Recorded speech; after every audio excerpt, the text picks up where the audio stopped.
আমরা বিগত দিনে দেখেছি এই যে অ্যান্টি ইনকামবেন্সিকে হারিয়ে পরপর 3বার যে সরকার গঠনের প্রক্রিয়া, সেটা কিন্তু ভারতীয় জনতা পার্টি সহ এনডিএ করে দেখিয়েছে।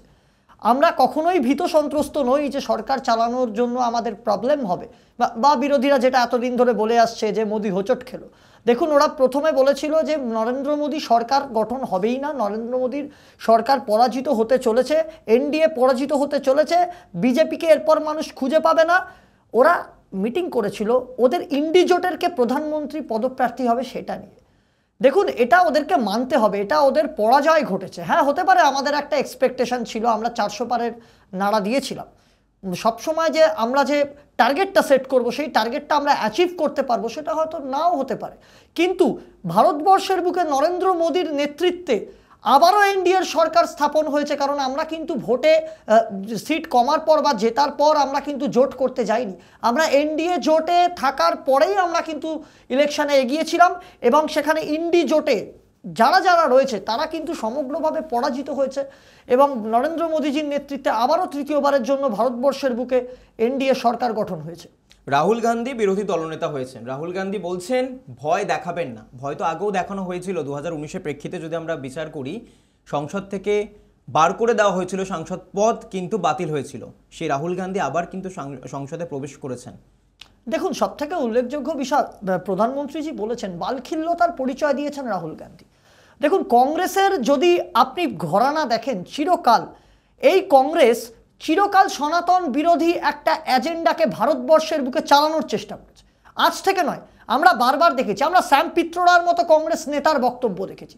কিন্তু উল্লেখযোগ্য বিষয় যেটা, যে ভারতবর্ষের বুকে সমস্ত রাজনৈতিক দলের এটা নিন্দা করা উচিত ছিল যখন সংসদে দাঁড়িয়ে রাহুল গান্ধী ভারতবর্ষের বিরোধী দলনেতা হয়ে তিনি মহাদেব, হিন্দুদের সনাতনী দেবতা, আরাধ্য দেবতা মহাদেবকে অপমান করেন, তিনি মহাদেবের হাতের সাথে কংগ্রেসের হাতের তুলনা করেন এবং সমস্ত সনাতন ধর্মকে তিনি অপমান করেন। সেই জায়গায় দাঁড়িয়ে ইন্ডি জোটের যারা অন্যান্য শরিক দল আছে তাদেরও উচিত ছিল প্রতিবাদ জানানো, কিন্তু তারা সেটা করেনি। অরিজিৎদা, আমার মনে হয় রাহুল গান্ধী তার জাস্টিফিকেশন পরে দিয়েছেন। না, দেখুন, জাস্টিফিকেশন কি দিচ্ছেন? একজন মানুষকে খুন করার পর আমি বললাম সরি বা আমি এই কারণে খুন করেছি, সেটা তো কোনো কথা নয়। বিজেপির বিরুদ্ধে তিনি রাজনৈতিক বক্তব্য রাখতেই পারেন, সেটা তার ব্যক্তিগত জায়গা, আমাদের বলার কিছু নেই। কিন্তু সনাতন ধর্মকে অপমান করা, তিনি যে কথাটা বলেছেন কোট আনকোট, যে জো লোক হিন্দু कहते हैं खुद को वही হিংসা करता है, এটা কি আপনারা সমর্থন করেন একজন সাংবাদিক হিসেবে? আপনি বলুন তো, ভারতবর্ষের বুকে সমস্ত ধর্মের রাজনীতি করার অধিকার রয়েছে, সমস্ত ধর্মের মানুষের তাদের ধর্ম পালন করার অধিকার রয়েছে। সেই জায়গা থেকে দাঁড়িয়ে মানুষ কাকে ভোট দেবে, মানুষ কাকে ভোট দেবে না, সেটা মানুষের অধিকার। রাজ্যে শিক্ষক নিয়োগ দুর্নীতি মামলায় আপনারা বঞ্চিত চাকরি প্রার্থীদের পাশে আপনাদের নেতা শুভেন্দু অধিকারী থেকে সুকান্ত মজুমদার, দিলীপ ঘোষ, তারা প্রত্যেকেই আমরা দেখেছি মিছিলে হেঁটেছেন তাদের পাশে। নিট এবং নেট যে দুর্নীতি, তাদের পাশে কি আপনারা, যারা ভুক্তভোগী, যারা পরীক্ষা দিলেন?